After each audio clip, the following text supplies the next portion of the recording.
Hey, so I am now on the line with a Miss Devon Hill. You are a Brazilian Zouk instructor, which you also have a background in belly dancing, ballet, salsa, as well as modern dance. You currently live in California, and you've been dancing Brazilian Zouk since 2014. Is all that correct? That's right. Hey, how are you Yeah, doing today? How are you doing today? I'm good. It's nice to meet you. Hey, of course, of course. Um, I want to thank you for taking time out today to talk to me. I really do appreciate that. Thank you for having me. Of course, I of was just course. looking at all your previous episodes. You've got a ton. You've done so much work. Hey, Rafaelita, people uh-huh. from all over the world. Yeah. So Yeah, I cool. really appreciate that. I really do.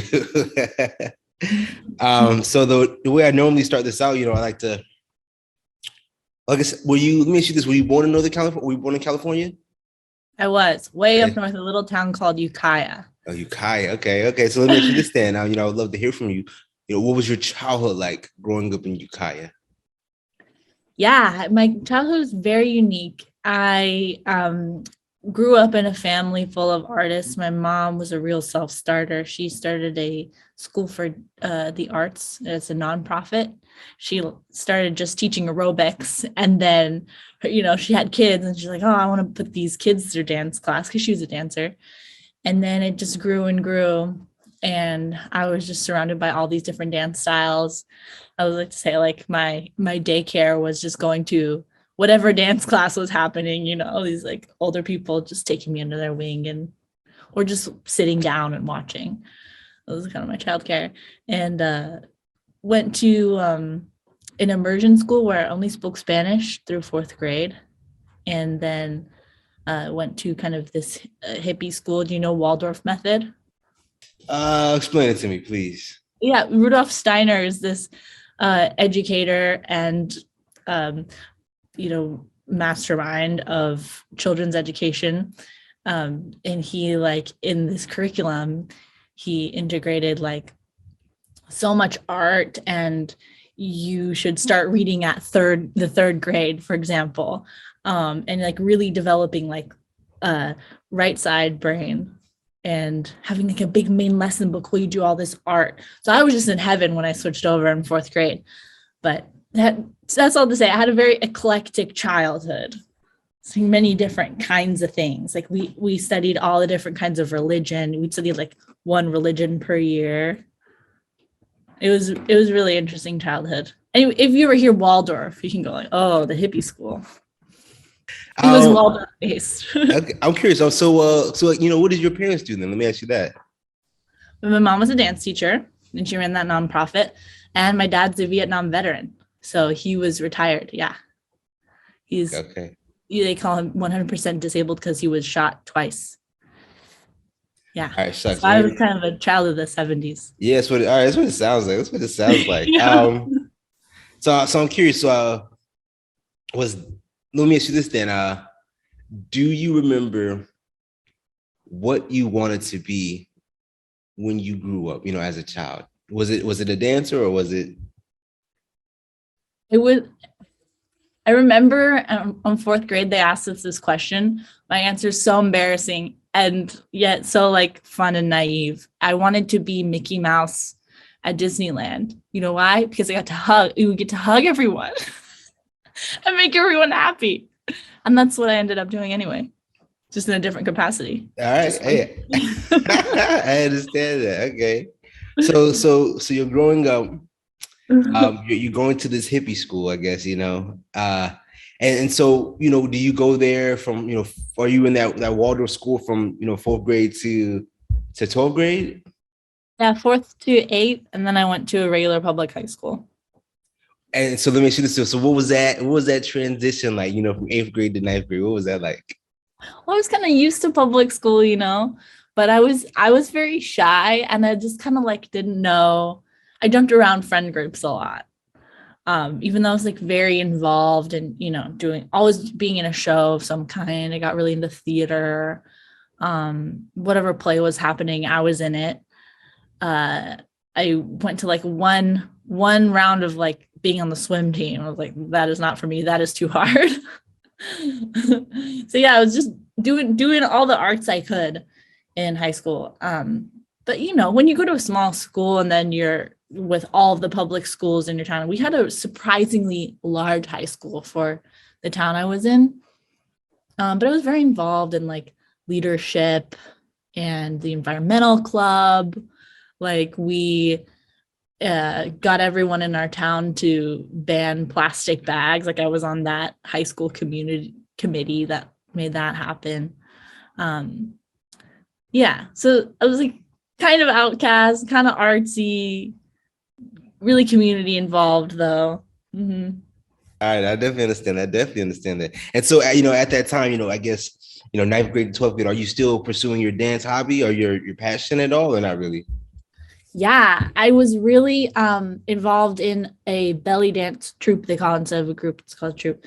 And my amazing teacher or mentor, whose name was Tracy Windish, and she studied with a woman named Suhaila Salampur, whose mother really brought belly dance to the United States and codified it and made it like kind of palatable for the Western mind of like, because she took jazz and ballet. And so it was like, you're going to move this oblique when you do this. And so I had a really like nerdy left-brained experience of learning dance in my teenage years that I think really influenced the way I thought of dance after that. It was very technical. And then, after that, when I would go into movement classes, people would be like, your body is so set, like you're cut off. And I'd be like, oh yeah, I studied for 6 years how to cut off different parts of my body, and isolate. So that was my main thing. I also did a lot of modern. I hated going to ballet, but everyone was like, if you're going to be a dancer, you have to go to ballet. To just, shoving your body into these tights and then Okay. sweating and tensing. I'm curious. I'm pretty sure I've had some belly dancers on, but I don't think a lot. So let me ask you this, guy. I guess maybe tell me, what are some things people may not know about belly dancing? And I may not know about it. Oh, yeah. It's a really interesting and murky history. Belly dance, some people in the story that is really popular and, in Western culture and American culture is that belly dance was born for women by women and then kind of got taken into, used for the patriarchy, as most things did. And in Sebastopol, California, there was this huge hub, which is like 2 hours from where I grew up. And in San Francisco, especially, there was a huge movement called tribal belly dance. And these women wore like heavy silver coins. There was like some hip hop influence. Like if you see the dark makeup and the turbans with like bowls, they took influence from the Gawazi, which is like a traveling group of humans. Some people call them gypsies, but I think we don't use that word anymore. And so that movement was really strong. And the dancers that came out of that are the dancers. I don't know if you've heard of Beats Antique, like Zoe Jakes is the main. Check out Beats Antique. They're super cool. And this like kind of electronic vibes, all like the poppy belly dance that you see that's very dark, as opposed to like the very showy Egyptian style. So I grew up in like that tribal fusion is what it's called, culture, with my learning. And then when I went to LA, I was faced with Egyptian belly dance, which is completely different. And I thought I knew everything. And I was like very humbled very fast. Like I didn't know any of the culture. I didn't know what anything it meant, I was like so cut off from how Egyptian people danced and how like what the cultural dances were, because I had just this very narrow brand in my world. So there's just like, if you want a deep dive, there's just so many different things that belly dance means. And there's so many branches to like do a YouTube search. I understand that. No, I understand that. I don't want to jump too far ahead, but let me ask you this, are you able to incorporate, your previous dance styles, the what you've learned, are you able to incorporate that at all into Brazilian Zouk? I'm very curious. Totally. And it's interesting because like I try not to change what the style. I mean, naturally everyone brings their own style, but I try not to add everything I know from belly dance to Brazilian Zouk. Like I try to not be the first person to do a thing. Like I I don't want to take it too far from what Brazilian Zouk is to Brazilians, you know what I mean? Even though like I have a huge repertoire of isolations and like different dimensions of isolations like in my body, I don't try to like fuse, you know what I'm saying? Um because yeah, I wouldn't feel good about that, but it definitely in terms of body awareness, it's been huge. There's a lot of isolations already in Brazilian Zouk that have their own flavor, but I had to, this is kind of my interpretation of my body, so I'm sorry if it doesn't make sense, but maybe some of you dancers out there know what I'm talking about. In the style that I learned growing up, it was very muscular and like driven by like separating your body, versus the style Brazilian Zouk that I learned, which was the same in the way that impulse was used in Egyptian belly dance. I found this similarity later in life of like using impulse to start a movement from the floor up and finding ease as the goal versus like isolation and control. And so much fun, like a whole world opened up to me. These two styles I was learning simultaneously, like, oh my God, dance can be easy. It can be in this flow that's initiated from the ground or my partner. It doesn't have to be like so muscular and challenging that way. I'm gonna have to. We're gonna go into that more because I feel like that's something that's very hard to like put into words and not have Yeah. experience. But so we'll definitely get in that. So let me ask you this: you graduate from public school.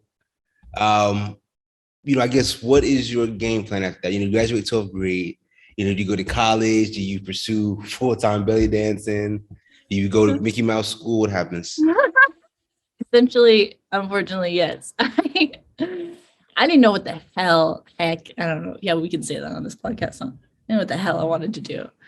And I was like, part of me was like, you should go to learn environmental science and then like dance on the side. And then part of me was like, but what if you don't go be an actress? So I just shot my shot and I applied and I auditioned for this BFA program at USC. It was kind of like, it's one of two really intense schools that I applied to. Otherwise, I was just going to go to any school in California. And I got into this 18-person program at USC. And I spent 4 years in acting school. And that was a really intense experience and complete culture shock moving to Southern California. You can imagine. So, the USC like fraternity culture was super new to me. But I got to see my people in the like artsy world. But yeah, it was 4 years of like 8 a.m. to 10 p.m. studying Chekhov, studying movement and voice, learning different acting techniques, and then also sneaking away to social dance most nights. So is that where you were first introduced to, I guess, social dancing? Is it in college? I was on a dance team as a teen as well. I did like, we learned a little bit of everything, but then I was really exposed to like going out in LA. That's a whole different vibe. I got the bug, they call it. I just got so addicted to going to salsa clubs, like very young. I don't think they should have let me into some of them. It's like still 20, and but I Yeah. got in, and it was so much fun, and the bands, and just it was so lively. Like, I don't know if we'll ever see that again in LA, how crazy it was. Okay. Real quick, I don't want to skip over this. Um, tell me as well, tell me something that people may not know about, I guess acting. Oh, something people may not know. I mean, and, we all see the big time stars, but I don't Mm-hmm. really know too much about, what goes into training or, just training to Mm-hmm. become an actor, so what was that like? Yeah, something that I really struggled with is the first thing that comes to mind is like um the whole concept of doing something to someone that I use so much in social dance versus building a caricature of something, because I loved uh imitating people. But instead of doing like a cartoon character of someone, it's like, no, you have to find out what this person's intention was, like what's behind what they're doing. And it's in that way, it's really like empathy building. You can't think that whoever you're playing is an asshole. You gotta really dig deep and find what their motivation is, because you can't play sadness. You come off annoying. You have to try to do something. In one school of thought, you have to try to do something, and then whatever emotion comes up. It's about like doing verbs to people. Doing verbs to people. It's So, like, okay, so for example, actions. like, I'm gonna beg you, Uh, and then I find out what my obstacle is. Like, what do I need? Okay, how am I gonna get what I need? What's stopping me from getting? And then you find yourself in this bind, and then some emotion comes up because you're playing, right? You're like trying to get a thing. Versus if you see a script and you're like, oh, this person's sad, I need to act sad. And then we see like this cheese ball of a performance. Just okay, that actually makes sense though. I definitely understand that. Yeah, okay, that makes sense. That actually makes sense. Okay. Um, I never even thought about it like that, but I understand that. yeah, Um, it's oh, yeah. Let me ask you this, Dan. So, you kind of, spoke on, sneaking out to salsa clubs. Yeah, I'm very curious to hear from you. What was your beginner stage like in learning salsa? What was that like for you? Well, I learned like Cuban salsa in my teens. Like, I went to my first rueda classes and rueda parties in high school. Well, maybe a little bit before. Because I had some cousins in the mission who I would go dance with, and they were like really great salsa dancers. But I think like many people in the beginner stages, I thought I was hot shit when I was at USC. I wish I could like white out that part of my life. um I was just like, I was a dancer in other things, but was I amazing in salsa? Probably not. But I was like, oh yeah, dance party, got it, cool. And I was outgoing in that way. um but there's an awesome salsa team called Break On 2 at USC, and they did amazing shows, and I was super inspired by them. But it looked like a lot like me going out social dancing, sitting and watching. I would do a lot. I would like try to pick up things because I didn't have time to go to classes in the daytime. I had to kind of choose between learning salsa and like, or how I saw it, and going to social dance. So of course I was like, it was kind of an escape for me.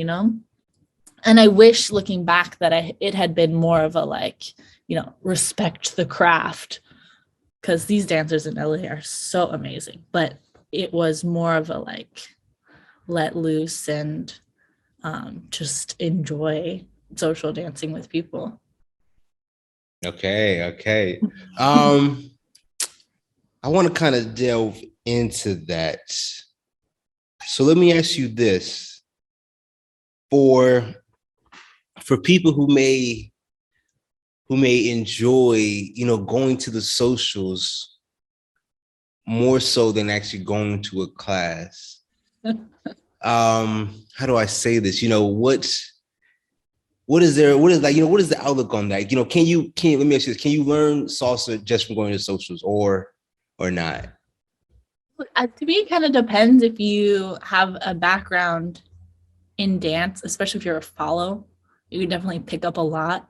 I tell my students, like, yeah, go to the social, sit on the side, like, because you absorb the rhythm, you can see people styling, you can see like, oh, when the lead does that, the follow did that. That's really interesting. Like, wow, that situation, I could try doing that in that situation.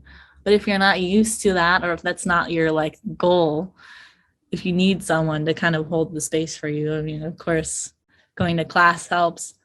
And there are things that you don't see. I mean, that's the big thing, is there are things that you don't see that you can't be taught in. It's kind of like what I was saying in acting. It's like, yeah, we see someone sad, but like, how did that actor get there? It's like, oh yeah, we see this amazing turn, but if you try to turn, if you think of only the turn, you fall, right? Like if you think of like up and down and like holding your core, that, you know, all these verbal things, all these verbal cues you don't get otherwise, especially touching another human. You know, the leading aspect is hard to get if you're just, because you know, as a follow, at least if you know how to be led, you can get some of the moves. I think it's especially hard for leads to get that on the dance floor. Okay, so real quick, let me ask you this then. Well, so to summarize what you just said though, you can go out social dancing, but you know, you're not being taught it. It's like trying to, you know, watch someone cook and then think you can do it, Yeah. right? You have to kind of be taught it, right? Yeah, you can sort of get the outlines of some things, but there are some things you just can't learn. Right. No, I definitely understand. I definitely understand that. Going back to you know, leading and following, let me hear from you. You know, I guess, you know, what do you think is more difficult, to lead or to follow? How many times have you asked this question on the show? Have I asked it before? I have a feeling you have some juicy answers for this. I want to hear from you. I want to hear you. What do you think about this? What's your opinion on it? I think they're different skills. Okay, I believe that. Yeah, I think they're different skills, and I think that some of us are more comfortable with each one. I think it's super interesting, the phenomena of, you know, being so comfortable being led and then trying out leading someone else. This scenario comes to mind. I was at Rio is Here Dance Festival, and this super amazing dancer, leader, friend who's female led me, and she started apologizing. And I'm so sorry. Oh, I'm out of moves. Da, da, da.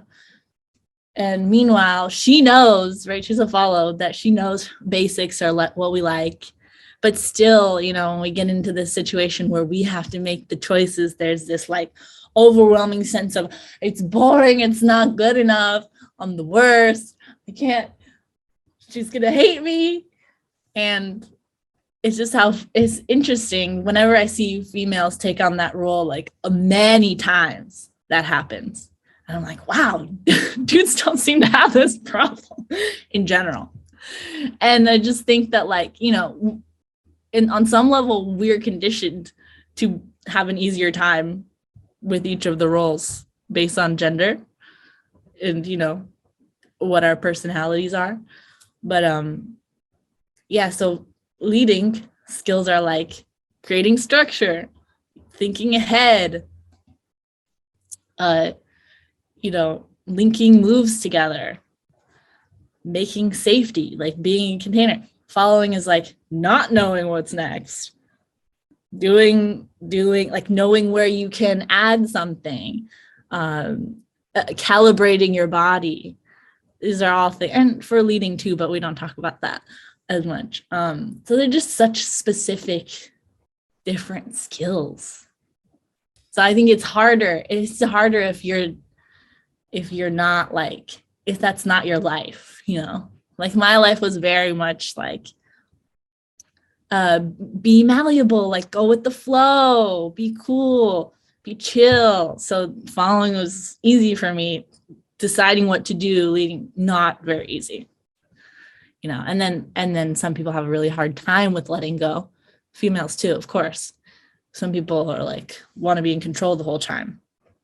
Not me. I was like, let's go. Where are we going? I think it really I, depends on who you are. no, I definitely understand that. You said a lot right there, and I agree with all of it. Definitely that they're leading and following are two different skills, of course, completely. I definitely understand that. Um, I'll say as a leader myself, in that beginner stage, we definitely become like self-conscious about the dance being boring and all that. I Yeah. guarantee you. Because Yeah. especially in the beginner stage, you don't know a lot. And so you're gonna do a basic for about 70% of the song. We're always conscious about that. Totally. That's a universal Yeah, thing too. yeah. I didn't mean to put that gender only. Oh no, But yeah. what do you dance? So I started with salsa, got into bachata, got into kizomba, and then got into Brazilian zouk. Um, Oh, yeah, definitely. I'm in Guam now, and they don't have any Brazilian zouk instructors out here, so I've kind of slacked on that. They don't have any dance schools out here, honestly. So um, I've kind of slacked on that.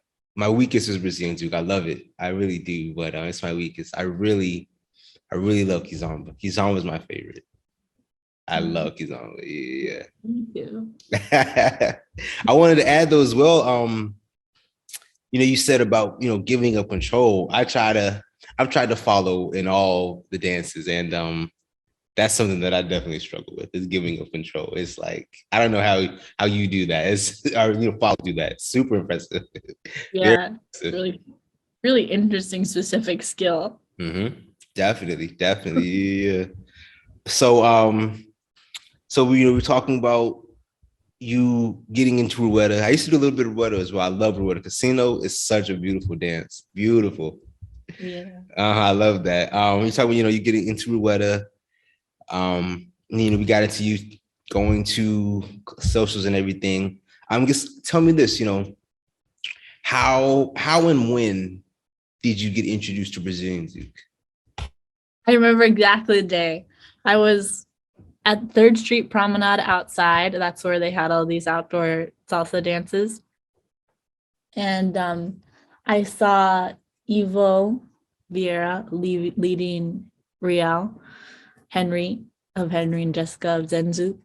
And I was like, what is that? Henry just was so flowy. Like, I remember seeing Henry's hair and like this like the body movements, the isolation, but also like just this freedom from both of them. And I went up to Eva. I was like, where can I learn that? And then he was like, oh, I teach on this day. And then I went to my first class ever with Evo. Yeah. Okay, so obviously the next follow-up question is, tell me about your beginner stage in Brazilian Zouk. What was that like for you? When I was a beginner, it was Shani Mayer who was like really, really brought Brazilian Zouk to LA. There were people before her, but when I was there, it was her and Evil. I think she might have been the very first. I need to fact check myself. But Lena was there. She had just gotten back from the Brazuca tour with Braz dos Santos. And so I was learning with her. And I was going once a week to Shani's classes. And it was again that learning curve of like, I thought I knew what I was doing. And then I was like, a slow decline in my confidence. It was at that point that I really wrecked my cervical spine. Like I gave myself so much whiplash, because I saw them doing all this head movement and I was like, oh, I got that. And then so I was like using my neck a lot. And there weren't like follow classes available, especially online. And I think that the focus was on partner dancing. Of course, when you're building a community, you can't do specialized classes. So that's what it was. But that's also where I met like Hinaldo. I met Faye was on her team. Who else? Marissa, Stephanie. They were all on this team. And I thought they were so cool. They would do shows. Berta. Yeah, I was just fangirling. When I could, I would get out to the social. And it was like kind of a once a week thing. And then Clinton and Christy came. Juana was there at the beginning as well, sometimes, and Igor. And then Yeah, Clinton and Christy came, and I joined their school and with kind low key said for them, did the trade thing. And then I was like, okay, now I have a structure. Now I have consistency. These are the moves. This is the progression. And so I got a really great foundation from them. I definitely don't want to gloss over that. You're talking about your spinal injuries. Oh yeah. For other followers out there who maybe as well, haven't had the opportunity, chance to be instructed on, I guess proper technique or safety. Can you speak on that? Can you elaborate on that so someone else maybe doesn't have to experience what you did? Yeah. Yeah, I think it's hard because it feels so good. It feels so good to like get blood to your brain. That was my favorite thing, is like this motion of your head moving. And you don't see it that often now because there's enough information out there and there are so many follow classes. But every once in a while you'll see someone come to the floor giving themselves whiplash, and it's really like movement that comes from only the cervical spine. Like it's interesting because my neck is very long, so everyone's like, oh, your neck is so beautiful for Brazilian zouk, but my neck wasn't long and strong. My neck is like very weak. It's very long. So really an awesome neck for Brazilian zouk is not the long ones, right? Structurally, it's short necks that are really going to hold up because our heads are so heavy. So if you like do this, if you nod with no structure underneath over and over, the vertebrae, they start to wear down the cartilage, and then you have no padding in between the bones. People get bone spurs, people get straight cervical spines. So now in my program, that was kind of my crusade the last 3 years, was to make sure people had enough information on healthy spinal movements. I had like a Pilates teacher. I had a physical therapist come. And so now I have all these warm-ups that I really like to tell follows to do, and like strengthening exercises, because it's just silly to give yourself whiplash for 4 hours, Like when you're social dancing, now I'm finally brave enough to say, hey, I'd love to dance, but no head movement tonight. And then what's funny to me is like, people are like, oh, are you okay? I'm like, yeah, I'm fine. It's just 2 hours is a good max. And people see me as a head movement person. So they're like, they want to try their craziest head movement, And so I'm getting like if I go to the social for 6 hours, it's 6 hours of crazy head movement. And so I'm trying to be brave and be like, I really want to dance with you. I really want to stay at the party. I don't want to hide in the corner. I don't want to avoid the social. But and you're an amazing dancer, and I have to do no head movement right now. So also asking for breaks, because stamina, we all need to build that up. Long-winded answer. No, well, actually, one more thing though. Can you give me, maybe some actionable advice though as well, something that they can implement? Oh yeah, go to follow classes. Okay. Go to Pilates, like cross training. Do CARS. Look it up. CARS, CARS, controlled articular rotation, something. And that's building strength at your flexibility, at your flexible range. So not only passive stretches where you just let the muscle relax, but strengthening at your range. That's the biggest thing that I learned, is strengthening at your end range of motion, so you don't flop around. Okay, that's awesome. That's really cool. I've never heard of that. So I have a couple of notes that I wrote down. I don't know what order they should be in, but let me just ask you this. Tell me about your time with Gilson Damasco. Yeah. Gilson's awesome. He's one of the pioneers of lambada around the world. And I got to tour with him in a few cities, and including at my home base, LA at the time.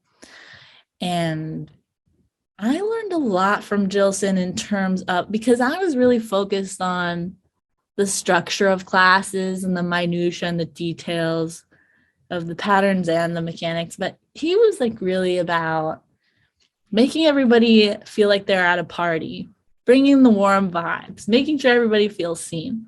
So that's the main thing I learned from Gilson. I also learned and he was so right, just what's so important is seeing the similarities between Brazilian zouk and lambada.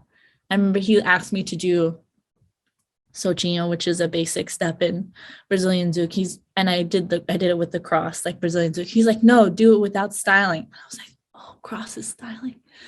So he would just blow my mind like that sometimes in terms of contextualizing things in a way where I saw the origins of Brazilian zouk. Okay, so I think I know the history of Brazilian zouk, but for maybe someone out there who does not know, do you know it? Would you be able to explain it? Woo, I'll try. Okay. We apologize beforehand to all of my teachers. So lambada came for Brazilian zouk, of course. Brazilian zouk is like the daughter of lambada, and lambada came from machixe, carimbó, candomblé, all of these African dances that were in Brazil, and some of them in partnership, some of them not, some touching, some not. And kind of the overview is like blending some of those hip movements with a more European carriage. And when lambada was starting, it was on every kind of fast Latin music. It was like DJ play a lambada, meant like a fast song. And then so lambada kind of became outlawed. It was like, for many reasons, DJs stopped playing lambada. It was scandalous. And then in Porto Seguro was kind of like the hub of lambada. A big thing that happened was Jaime Rocha really wanted to teach, who's a famous ballroom dance teacher in Rio, wanted to teach lambada in his school.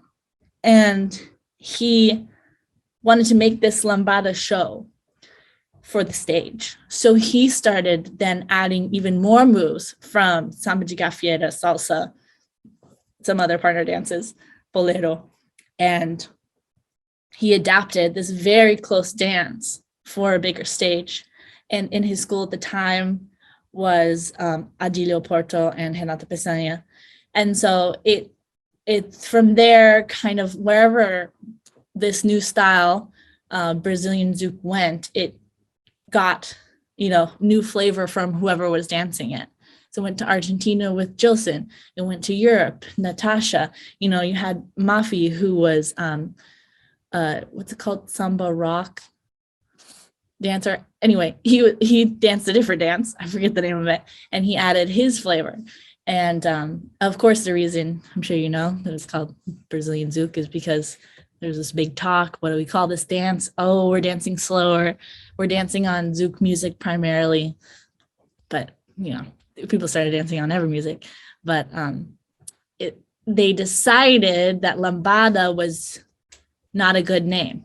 I think now a lot of people would have taken that back, They would say, yeah, we should have kept lambada. Nobody knows what Brazilian zouk is. We should have kept lambada. But at the time, they were like, no, lambada is too scandalous. It has a bad rep. We're changing the name. Yeah. That was definitely, to my understanding, they were getting the Caribbean zouk music in like northern Brazil, and they would dance lambada to that music. Exactly. Yeah. And then so I definitely understand that. I know people actually get upset when you call Brazilian zouk just zouk, because it's not the original zouk. Yeah. Cadu have a great story about that. They were teaching Brazilian zouk somewhere, and people had come thinking they were going to learn Caribbean zouk. And the people there were like, what the heck is this? And then, people started realizing, okay, we really have to put that word in.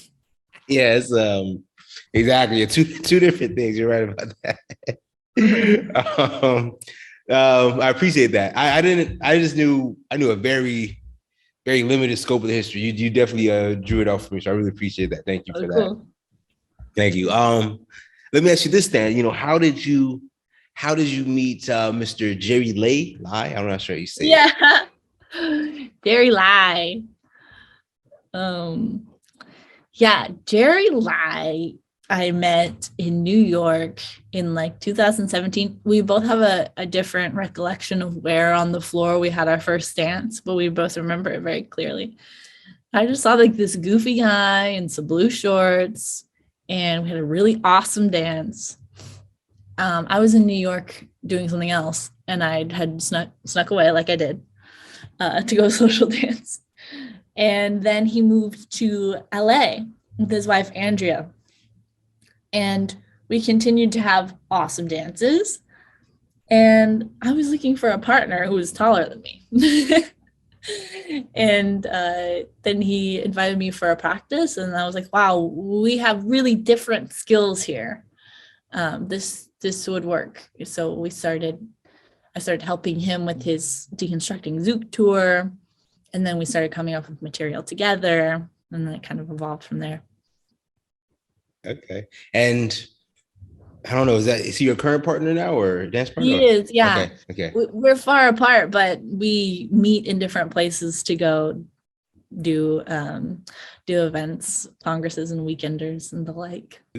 Okay. So let me ask you this. I would love to hear from you. What traits or characteristics make for a good lead? What makes you enjoy a dance with the lead? Clarity, simplicity. I don't mean simple in like the move has to not be advanced. I don't mean like in terms of level, but just the lead being simple directionally. I love the idea that the lead can also follow at times, not in terms of switch leading. I don't mean this. I mean that the lead can listen to what the follow's body likes to do, can listen to where the edges of the weight transfer are, has a level of presence that can hear those things instead of an idea of how it's supposed to go in their mind. You know what I mean? So just like is able to adapt to the body they're dancing with. You can feel that, you know? I think I understand that. Something that comes with time and like practice, of course, but I think I understand that definitely. Yeah. Yeah, that's a very high level thing. But in general, enjoyment, what I'm realizing is, I'm however many years into social dancing, is that like I just want to be safe and have fun. Like I know how to change my frame to where if someone does something not correct, I can fudge it. So high level is not as important to me as just being present and there to enjoy. I understand that. Tell me this then real quick. Talk to me about efficient follow. Oh yeah. So I started that. I was in Paris about to go to Amsterdam for my first time at BDF. And then the pandemic happened and we had this amazing tour laid out, Jerry and I. And so I immediately came home to NorCal and I was like, ooh, I had all these ideas. Now I can't spread them. And then I just set my iPhone up and started recording. And I was like, okay, I'm going to release these videos, people, at this time. And I had 90 signups the first go round. So it was immediately super popular. And then I did the second round. And then I started new levels. And the focus was head movement because it was really catered toward what we were just talking about in terms of helping people not have to go through what my cervical spine went through. And that was the idea, is like using less energy to do the things that you do, using momentum, just ease of motion, how to like the longevity of Brazilian zouk. I definitely understand that. I definitely do. Mhm. Let me ask you this real quick. What are some lessons that you've learned from social dancing that you're able to translate to your everyday life? Dude, everything. Ooh. I've learned so much about myself through social dancing and the business of being a teacher and everything surrounding, being a social dance teacher. But in terms of the actual practice of dancing, I learned how easy it is for me. There are so many things, but personally, I learned how easy it is for me to shut myself off from my needs, like as a person. And that's what my latest class was on, kind of, but how to show up for yourself and, change your frame in order to have the dance that you want.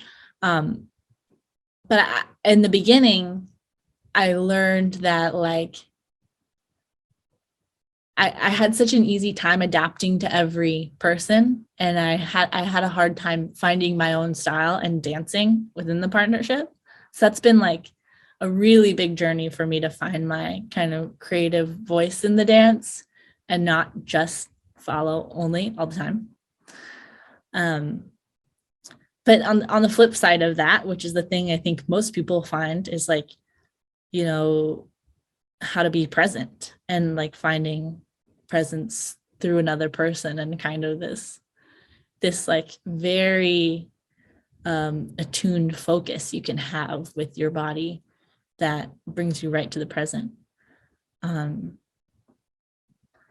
Yeah, those are two things that come to mind. There's so much. I'm curious. I don't know how you just worded this, but you said, creating your voice within the dance. I believe is how you said it. And I guess how I interpret that is, I follow, because oftentimes maybe a follow may have like the thought process or perspective of taking like a back seat to the dance and like maybe thinking they may have no control or influence on the dance. I'm not sure if that's what you meant. But I guess let me ask you this, is it possible for a follower to like contribute to a dance outside of just strictly following what the lead is suggesting? Yeah, I mean, mechanically, of course, you can maintain the same amount of tension in your frame and do something completely different with the rest of your body. That's like a mechanical thing. But what I'm speaking to is like the intention of, if I do a good job, then I am following the whole time. I'm not messing up. I'm doing exactly what the person wants. And that also got me injured a lot, because sometimes people would take me past my limit, or I would do things my body couldn't do. But I was like dead set on being the best follow for that person, no matter what. And just how do you want me to follow? And in that way, I was really adaptive.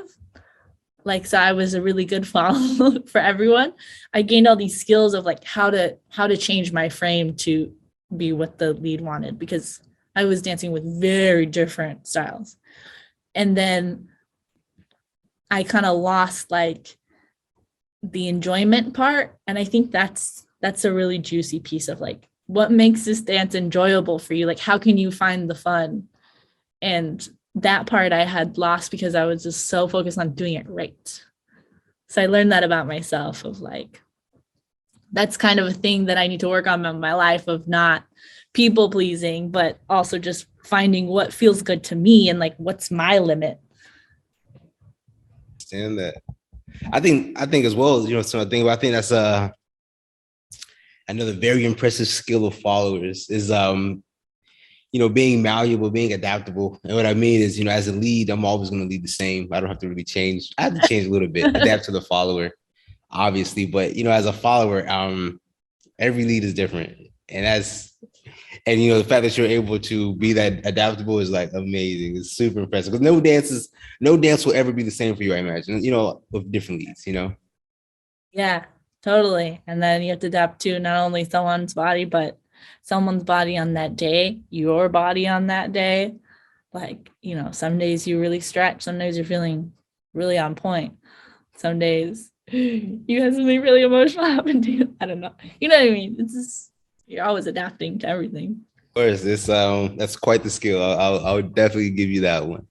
Um, Let me ask you this real quick. For someone who is an intermediate and they want to get to that advanced level, what does it take from that person?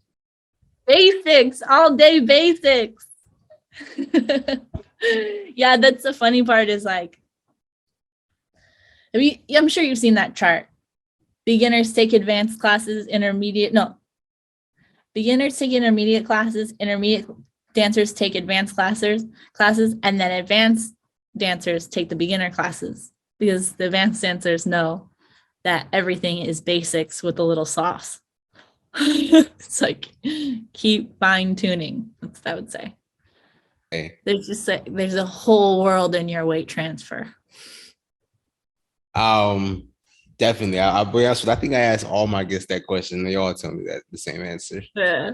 So I think I understand it. I hope people listening understand it. The basics are very important, right? Yeah. And like, find out, the origins of your dance and go back a step. Like, for Brazilian Zouk dancers, learn lambada.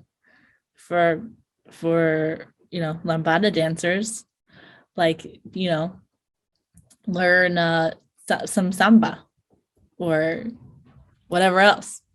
pick any of those dances. And because you can find like new steps when you go back to the origins. You can be more creative once you know why the steps were created. I understand that. I definitely do.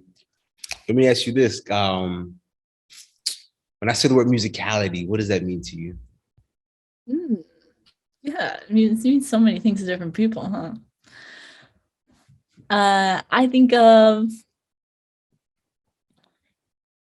I was gonna go somewhere. I think I want musicality. It's like, to me, it's like beat or lyrics. It's like another tool in your toolbox to express. You can go with it, you can oppose it, you can find the beats within the beats. There's different levels depending on how much control you have over your body.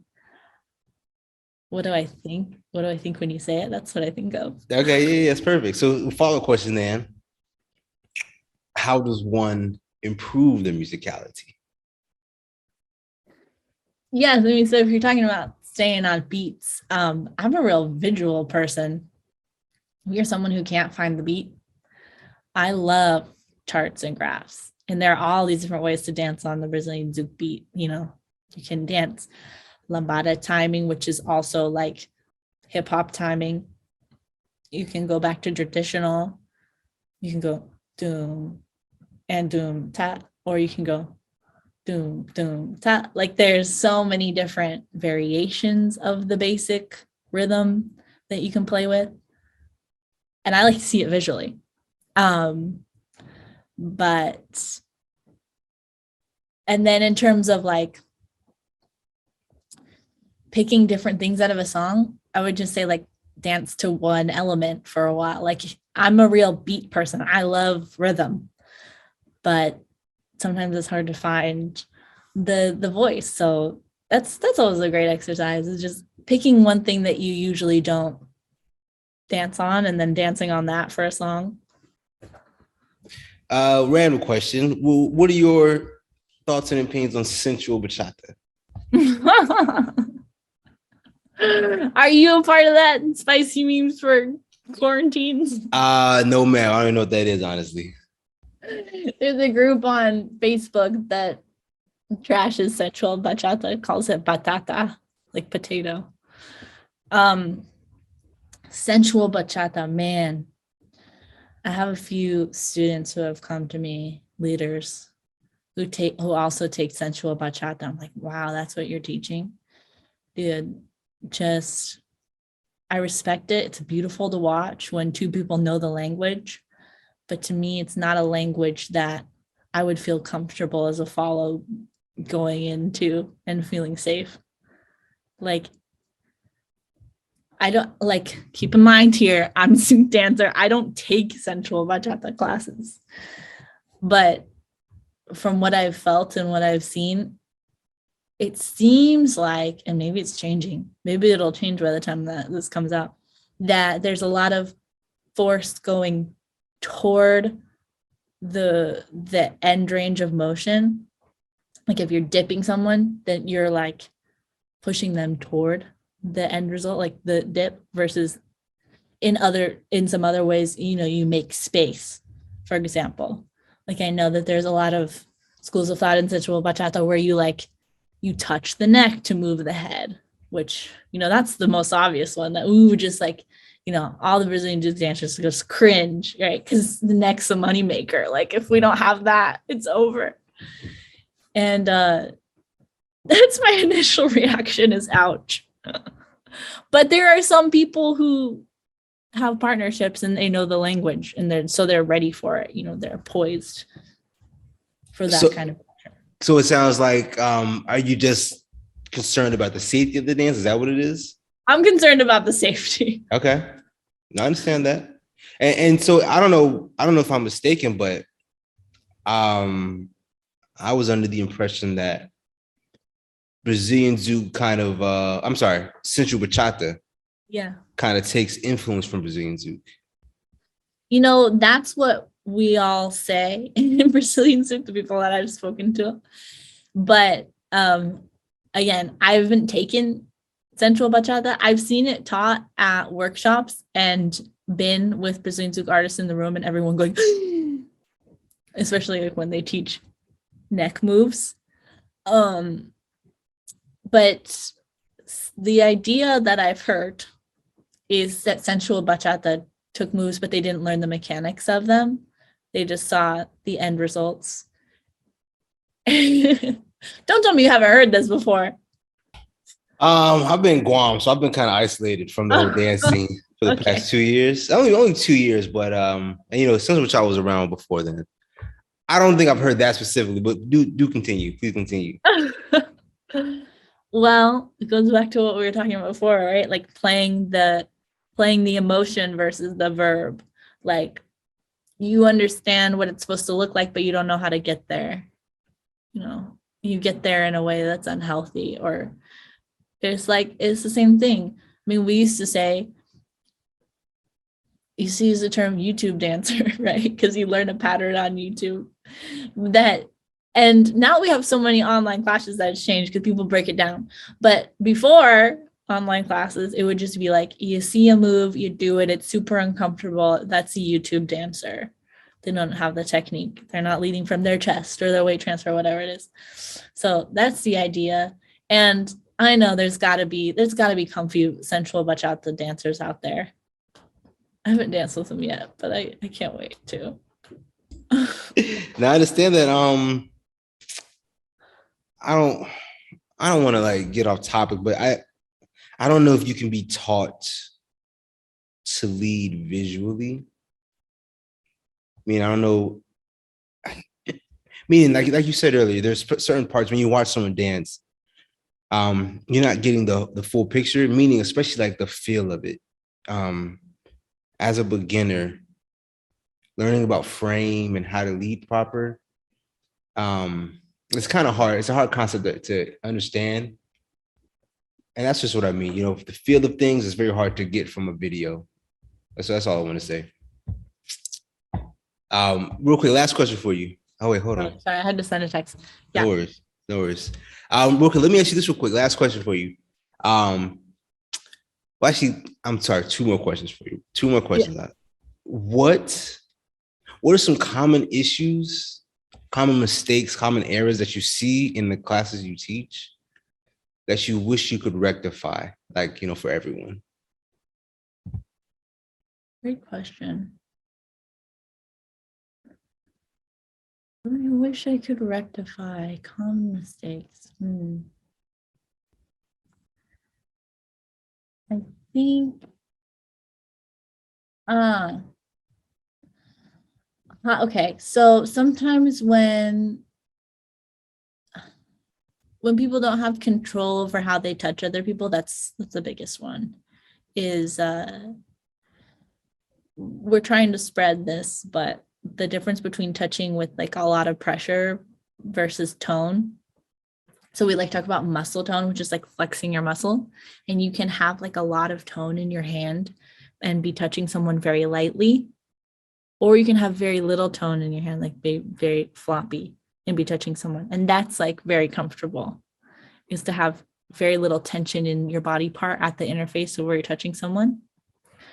But then you get people who are high tone in the hand and they have a lot of high pressure at the interface. And so that's obviously bad, right? But then you have people who have like maybe medium pressure, but really high tone.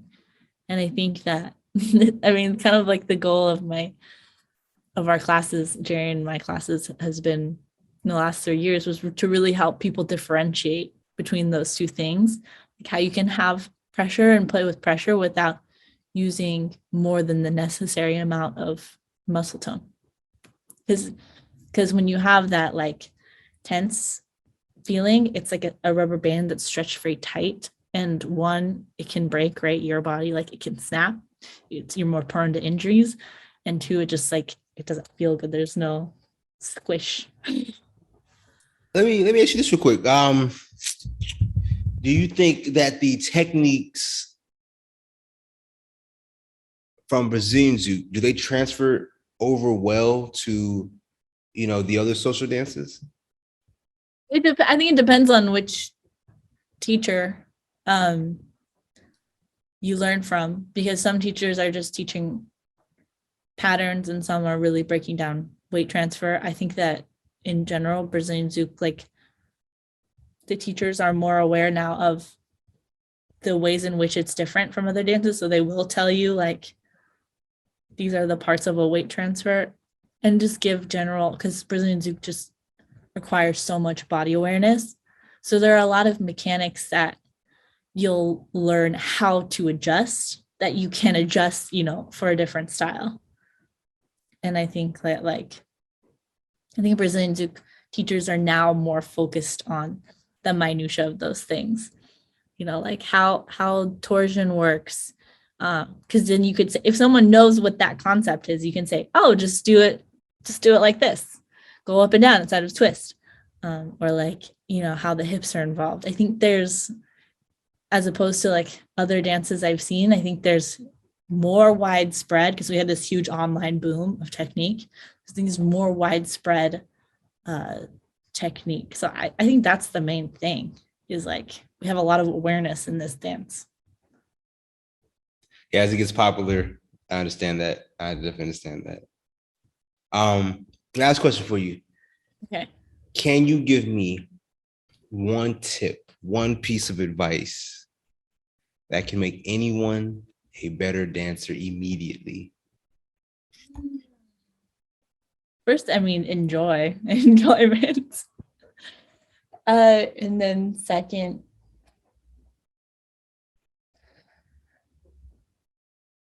oh, I only get one. Do I get two? For you, I'll grant some leniency. Thank you so much.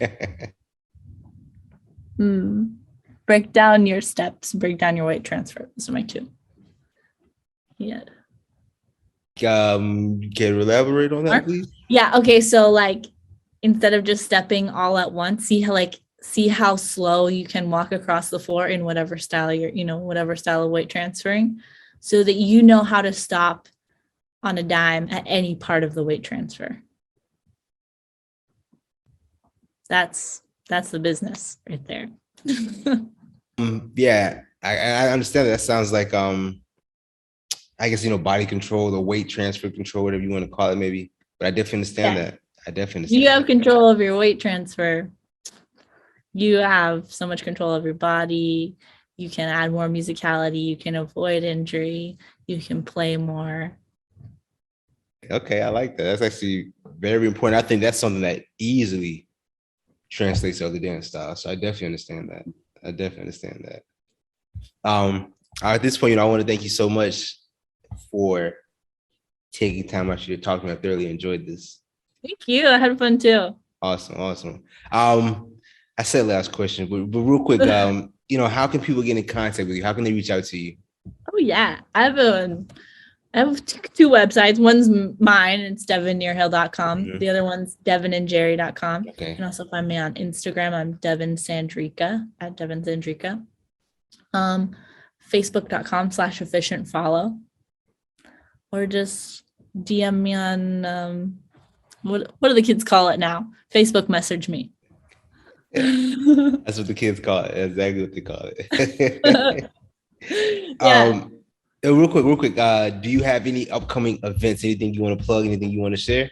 Oh, I'd love to plug all of my hand movement classes. Now that you know how passionate I am about neck safety, I have all the levels 1, 2, and 3. One is really like specific exercises with feedback from me, and then 2 is like common patterns. 3 is how to play with all the patterns. And then coming up, Jerry and I will be at DC Zouk Heat, and those are the main things. Just all the classes are at devonandjerry.com. Mm-hmm. Perfect. Like I said, I want to thank you so much for taking time out here to talk to me. I really appreciate it. Thank you. Hey, I guess any last words, anything you want to say before we close out this episode? What I want to say is go forth and give the gift of your amazing dancers.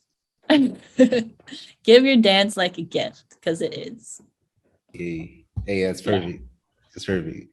I think that's a great way to wrap up this episode of Two Leafy Podcast. Thank you so much. Thank you. Hey, take it easy.